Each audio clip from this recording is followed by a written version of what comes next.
ఈ సందర్భంలో నీకోసం ఈ పొద్దుకు ఓకే చెప్పారు. నేను ఇంతో పిక్లాడుతూ పవన్ కళ్యాణ్ అవసరం. ఎందుకంటే మన కలయికతోనే ఈ విజయం సాధించబడతాల్సిందిగా కోరుతున్నాను.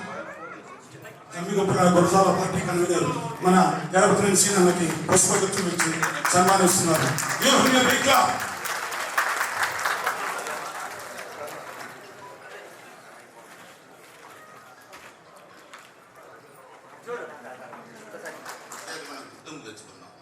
ఈరోజు తెలుగుదేశం పార్టీ అధికారంలో లేకపోవచ్చు, లేదా చంద్రబాబు నాయుడు గారు ముఖ్యమంత్రిగా లేకపోవచ్చు, కానీ ఇక్కడ ఈరోజు ఈ రంగం అభివృద్ధి చెందిందంటే కారణం తెలుగుదేశం పార్టీ, మన విజనరీ లీడర్ చంద్రబాబు నాయుడు గారు చెప్పడం. మొన్న చంద్రబాబు నాయుడు గారు అరెస్ట్ అప్పుడు మన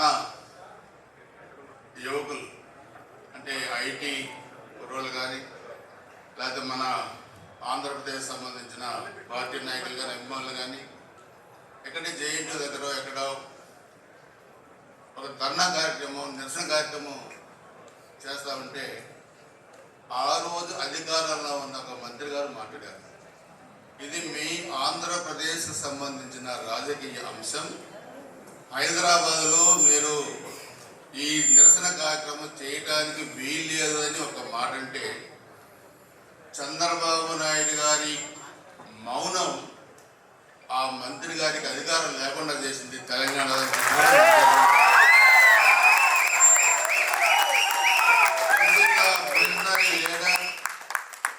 చంద్రబాబు నాయుడు గారు రిటర్న్ గిఫ్ట్,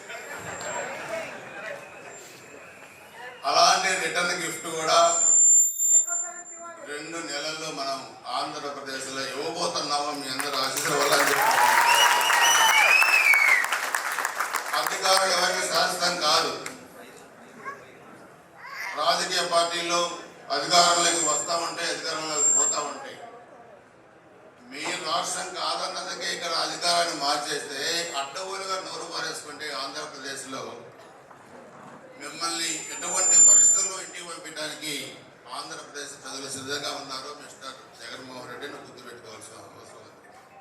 ఈరోజు చాలా మంది టికెట్లు మారుస్తున్నాడు. తిట్టాలి చంద్రబాబు నాయుడు గారిని, లోకేష్ బాబు గారిని తిట్టాలా, ఆ కుటుంబానికి తిడితే టికెట్ అంట, లేకపోతే చాలా మంది టికెట్లు వైసీపీ కూడా మార్చేస్తూ ఉన్నారు. పాప చాలా మంది మా టికెట్లు ఏమైనా పర్లేదు కానీ మేమైతే తిట్టే కార్యక్రమం చేయం, ఇప్పుడు మా ఈపులు పర్మనెంట్గా ఉన్నాయి, తిరిగితే మా ఈపులు పగులుతారు, రేపటి ఎన్నికల తర్వాత టికెట్లో తీసుకునే పరిస్థితిలో కూడా వైసీపీ నాయకులు లేరు. అందుకే మనందరం ఈరోజు ఆలోచించాల్సిన అవసరం ఉంది. రాష్ట్ర భవిష్యత్తు కోసం మనందరం కూడా వచ్చే ఎన్నికల్లో తెలుగుదేశం పార్టీ, జనసేన పార్టీల ఉమ్మడి ప్రభుత్వాన్ని కూడా మనం ఏర్పాటు చేసుకోవాలి. ఇప్పుడే సోదరులు రాజశేఖర్ అన్నారు,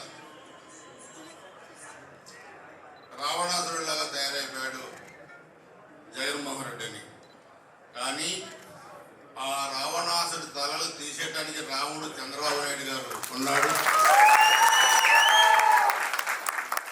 ఈ రాముడికి లక్ష్మణుడు పవన్ కళ్యాణ్ గారు ఉన్నారు. ఈరోజు ఇద్దరు కలిసి కూడా ఇద్దరు కలిసి కూడా ఈ నరకాసుడికి, రావణాసుడికి తలలు తెంచే కార్యక్రమాన్ని, రాజకీయాల నుంచి పంపించే కార్యక్రమానికి ఈ 2 పార్టీలు చేయబోతా ఉన్నాయి. 2 నెలల్లో చెప్పుకోవడం మీ అందరూ కూడా తెలియజేస్తా ఉన్నాను.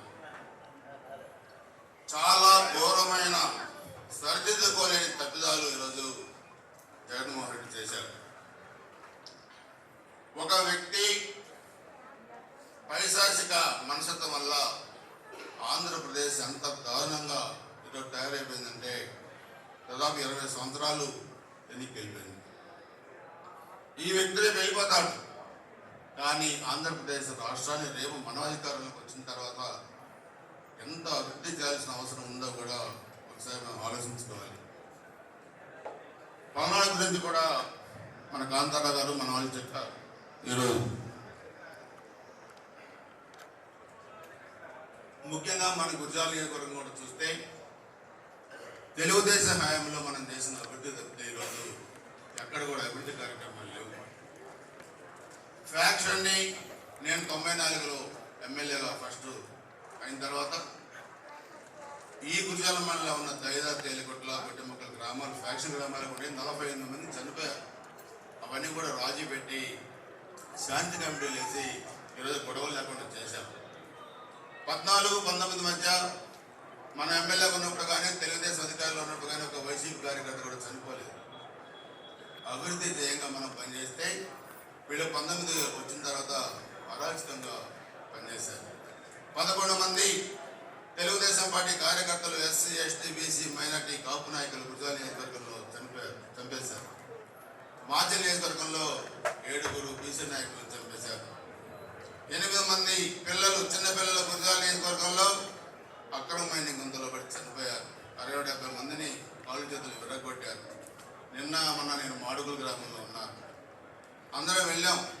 మన నాయకులందరూ కూడా ఒక కేజీఎఫ్ సినిమా తరహాలో, ఓబులాపురం మైనింగ్ తరహాలో ఎంత పెద్ద ఎత్తున రంగురాళ్ళు, గ్రావెలు అక్రమాలు చేస్తూ ఉన్నారండి. కాసుమహేష్ రెడ్డి ఆధ్వర్యంలో చాలా నీచమైన సంస్కృతి కూడా తరలేపారు.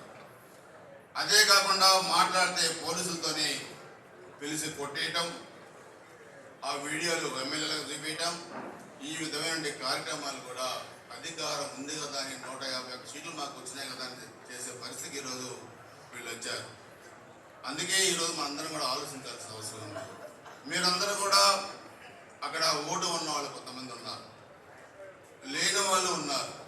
ఓటు ఉన్నా ఓటు లేకపోయినా అందరూ మన నియోజకవర్గానికి, మన గ్రామాల్లో పార్టీ పటిష్టత కోసం, పార్టీని మెజార్టీ తీసుకురావడం కోసం, గురజాల నియోజకవర్గంలో మనం గెలవడం కోసం తప్పకుండా మీ ఆంధ్రప్రదేశ్ రాష్ట్రాన్ని అభివృద్ధి చేసుకోవడానికి గురజాల నియోజకవర్గంలో మరలా రాజారెడ్డి రాజ్యాంగం కాకుండా అంబేద్కర్ రాజ్యాంగాన్ని అమలుపరచడానికి, అదేవిధంగా రాష్ట్రంలో అంబేద్కర్ గారి రాజ్యాంగానికి రావడం కోసం మీ గ్రామాల్లో ఇది చారిత్రాత్మక నేపథ్యం. ఈ ఎన్నిక మీరు గుర్తుపెట్టుకోండి. ఈరోజు మన వాళ్ళందరూ కూడా అమెరికాలో ఉన్న, ఆస్ట్రేలియాలో ఉన్న, ఎక్కడ ఏ దేశంలో ఉన్నా, లేకపోతే ఏ రాష్ట్రంలో ఉన్నా ఈరోజు తెలుగుదేశం, జనసేన ఉమ్మడి ప్రభుత్వం రావాలని కోరుకుంటున్నారు. అందుకే మీరు కూడా రాబోయే ఎన్నికలను దృష్టిలో పెట్టుకొని మన గ్రామాల్లో మీ వంతు సహాయ సహకారాలు రేపు పార్టీ గెలవడానికి ఇవ్వాలని మిమ్మల్ని అందరినీ చేతులెత్తి నమస్కరిస్తూ మిమ్మల్ని అందరూ కూడా కోరుతా ఉన్నాం. ఎందుకంటే అధికారం తెలుగుదేశం పార్టీ కోసం, జనసేన పార్టీ కోసం కాదు. అధికారం అంధకారంలో నిండబడిన ఆంధ్రప్రదేశ్ అభివృద్ధి కోసం, మన పిల్లల భవిష్యత్తు కోసం, అమరావతి కేంద్రంగా మరలా రాజధాని, ఆంధ్రప్రదేశ్ రాజధాని నిర్మించుకోవడం కోసం, పరిశ్రమలు రావడం కోసం, ఈరోజు చదువుకునే పిల్లలకు ఉద్యోగాలు లేవు. ఆంధ్రప్రదేశ్లో బయట ప్రాంతాలకు వెళ్ళి ఉద్యోగాలు చేసుకోవాల్సిన పరిస్థితులు. ఈ నియంత్రణ మనం జగన్మోహన్ రెడ్డి ఇంటికి పంపించడానికి అందరం చేయి కలపాల. ఇటు పసుపు సైనికులు, జన సైనికులు ఉమ్మడిగా ఈరోజు రాష్ట్రం అంతా కూడా పనిచేయాల్సిన అవసరం ఉందని చెప్పి కూడా మీ అందరూ కూడా నేను తెలియజేస్తా ఉన్నాను. చాలా సందర్భాల్లో చెప్పాను, పల్నాడులో మనందరం కూడా కలిసిమెలిసి జీవించాల్సిన అవసరం ఉంది. అదేవిధంగా ఇవన్నీ కూడా మనం ఫ్యాక్షన్ వద్దు అని చాలాసార్లు చెప్పాం వైసీపీ నాయకులు కూడా, కానీ వాళ్ళు వినే పరిస్థితుల్లో లేరు. అందుకే నేను ఆగస్టు 8న యువగోళం పాదయాత్ర 50,000-60,000 మంది జరిగింది. ఇప్పుడు 26 వరకు చెప్పాను. ఫ్యాక్షన్ కావాలనుకుంటే మేము కూడా చేస్తాం, అది పెద్ద విషయం కాదు. మేమంతా నిక్కర్లు కట్టుకునే కానీ చూసాం. ఏంటి మాకు కొత్తగా వద్దనుకున్నాం, మేము వద్దనుకుంటే మీరు బతుకుతున్నారు, బతకమనే చూస్తున్నాం. పిల్లలను చదివించుకోమంటున్నాం, వ్యాపారాలు చేసుకోమంటున్నాం, ఉద్యోగాలు చేసుకోమంటున్నాం. బతకమని మేము చెబితే మీరు ఏంటో వేరే విధంగా ఆలోచిస్తారని చెప్పాను నేను లోకేష్ గారి ముందే. అడ్డగోలుగా పనిచేసిన అధికారులు కూడా చంద్రబాబు నాయుడు గారు మా తోలి రారు, మేము ఏం తప్పు చేసినా వదిలిపెడతారు, అందుకని మాకు భయం లేదని అనుకుంటున్నారేమో. కానీ ఇక్కడ యోగాలో ఉంది, ఎర్ర పుస్తకం ఉంది, మీరు గుర్తుపెట్టుకోవాలి. ఈ ఎర్ర పుస్తకంలో మీరు ఒకసారి ఎక్కారంటే మీరు ఇంటికి పోవడం ఖాయం. అడ్డగోలుగా పనిచేసిన అధికారులు. ఈరోజు మీరు పేపర్ చూశారు, మన ఆంధ్రజ్యోతి పేపర్లో ఒక ఐటమ్ వచ్చింది, జగన్మోహన్ రెడ్డికి వత్తాసు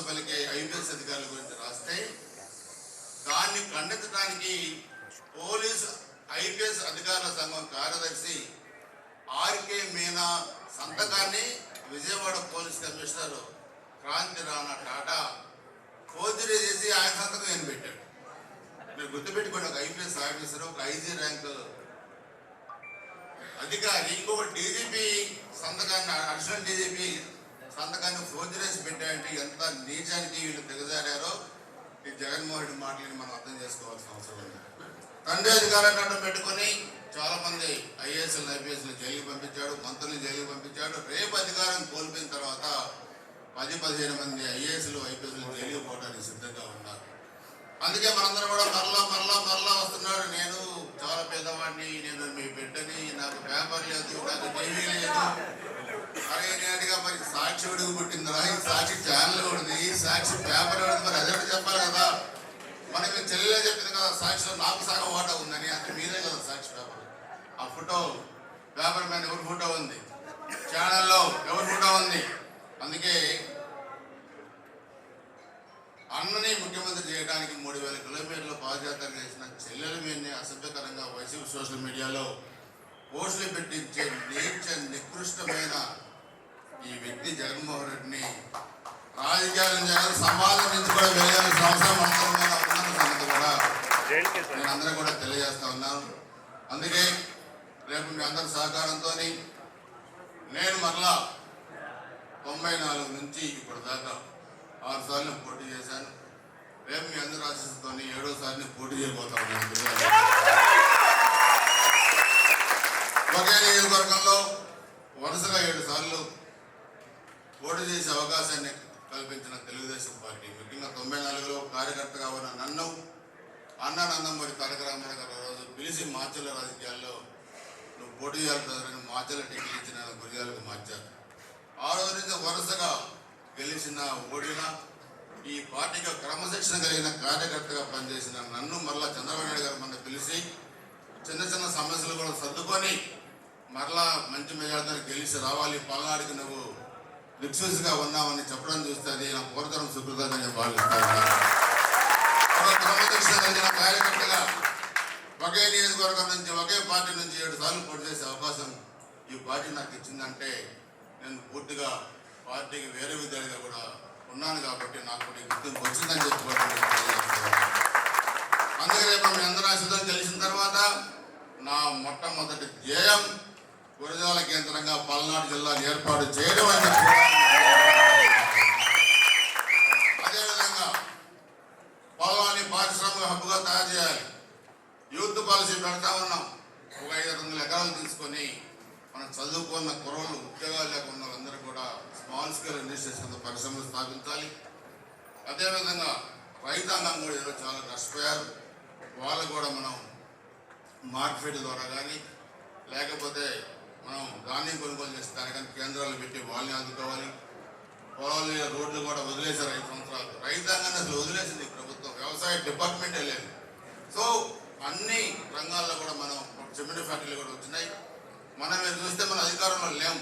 జనవరి 27న గురిజాల్లో 53 కంపెనీలతో మెగా జాబ్ మేళ పెట్టాం. మనం జనవరి 27న దాదాపు 250 మంది పిల్లలు కూడా ఉద్యోగాలు వచ్చినాయి.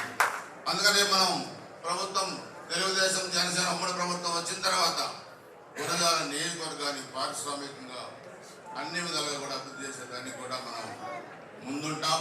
చంద్రబాబు నాయుడు గారి సహకారంతో, లోకేష్ బాబు గారి సహకారంతో అత్యధికంగా నిధులు కూడా తీసుకొచ్చి మన నియోజకవర్గాన్ని అన్ని రంగాల్లో కూడా మనం అభివృద్ధి చేసుకోవాలి. ఈరోజు మనం గురజాల మండలం వరకు మనం మీటింగ్ పెట్టుకున్నాం. మార్చి 3 ఇంకా మన మిగతా మండలాలు కొంతమంది మిగతా మండలం నుంచి వచ్చారు కానీ అందరూ కూడా రాలేదు. మార్చి 3న ఇంకొక సమావేశం పిడుగురాళ్ళ టౌన్, పిడుగురాళ్ళ రూరల్, దాచేపల్లి, మాచవరం ఈ మండలాలు అన్ని కలిగి టైం కూడా మనకు లేదు కాబట్టి ఈ మండలాలు కూడా అందరూ కూడా మీకు ఇన్విటేషన్స్ పంపించి మార్చి 3న ఇంకొక సమావేశం హైదరాబాద్లో పెట్టబోతా ఉన్నాం అని చెప్పి కూడా మీ అందరూ కూడా నేను తెలియజేసుకుంటాను. ఇదే కాకుండా మన వాళ్ళు ఎక్కడెక్కడైతే తెలుగుదేశం జనసేన పార్టీకి చెందిన మన అభిమానులు దేశ విదేశాల్లో ఉన్నారో అందరూ కూడా రిక్వెస్ట్ లెటర్స్ పంపిస్తున్నాం. ఒక వీడియో మెసేజ్ కూడా పంపిస్తూ ఉన్నాం. రాబోయే ఎన్నికల్లో మీ అందరి సహకారం మన గురజాల నియోజకవర్గంలో పార్టీ గెలవడానికి అవసరం. మన గ్రామాల్లో కూడా మీరు పార్టీ పటిష్టత కోసం మీరు మీ వంతు సహకారం మీరు చేయాలని చెప్పి కూడా అందరినీ కూడా రిక్వెస్ట్ చేస్తా ఉన్నాం. మీరు కూడా దయచేసి ఈ కార్యక్రమాల్లో కూడా అందరూ కూడా మీరు భాగస్వాములు కావాలి.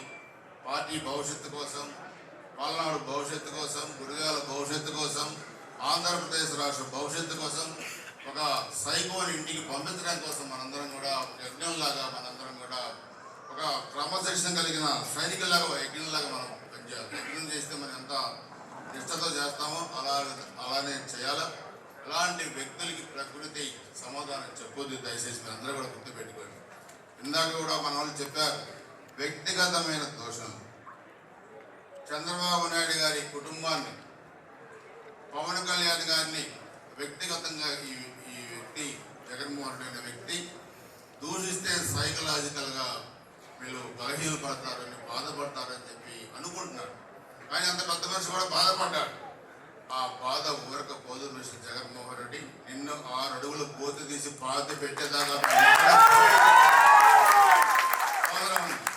నీలాగా తిట్టాలని మేము తిట్టగలుగుతాం. కానీ మాది ఒక క్రమశిక్షణ కలిగిన పార్టీ. అన్న నందమూరి తారక రామారావు గారి నీడలో పెరిగిన వ్యక్తులం మేము. తిట్టాలంటే దాని దాని కూడా తిడతాడు. నీ చరిత్ర కూడా చెప్పాలంటే ఎంత ఉంది, ఒక రోజంతా చెప్పొచ్చు. అది పెద్ద ఇష్యూ కాదు. నీ తాడేపల్లి బొమ్మలో రోజు ఏం జరుగుతుందో కూడా మేము చెప్పగలం. అది పెద్ద ఇష్యూ కాదు. కానీ ఇక్కడ అధికారం అనేది ఎవరికి శాస్త్రం కాదు. అధికారంలో ఉన్నప్పుడు అభివృద్ధి ధ్యేయంగా మనం పనిచేయాల్సిన అవసరం ఉందని చెప్పి కూడా తెలియజేసుకుంటూ, మనకు జరిగిన అవమానాల్ని 2 పార్టీల నాయకులు, కార్యకర్తలు పట్టుదలగా మార్చుకొని మనందరం కూడా అధికారంలోకి రావాలి, అభివృద్ధి చేసుకోవాలి. దానికి మరొకసారి మిమ్మల్ని అందరికీ నేను రిక్వెస్ట్ చేస్తూ, చాలా పెద్ద ఎత్తున ఇక్కడికి వచ్చారు ఈరోజు. మరి ఇంత సమయం కేటాయించిన మీ అందరికీ పేరు పేరున హృదయపూర్వక నమస్కారాలు, ధన్యవాదాలు తెలియజేస్తూ సెలవు తీసుకుంటున్నాను. జై హింద్, జై